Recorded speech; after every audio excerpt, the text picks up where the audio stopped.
No niin, pieni päivitys sienestämisestä. Käytiin tänään sienimetsällä. Löydettiin vähän kanttarelleja, tatteja, muutama karvarousku ja sikurirouskuja. Noi lähtee kuivuriin, noi sikurirouskut. Mä teen niistä semmoista jauhetta, mausteita tai mausteeksi.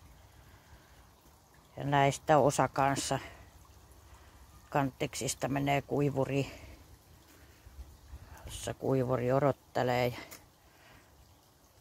Sitten löytyi suppilovahveroita. Niitäkin jo näkyy olevan. Sitten löysin tämmöisen ihanan aarteen, mitä harvoin löytyy.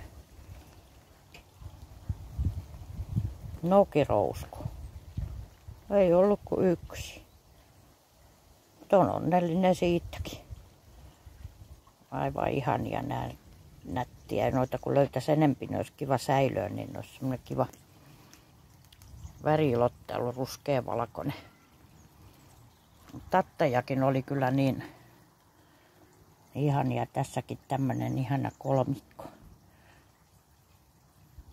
Pieniä punikkitatteja, vauvoja. Mutta kyllä oli taas mukava käydä mettässä, kun nyt niitä rupeaa löytyy näitä ihanuuksia. Mutta ei kun hommia. Moikka!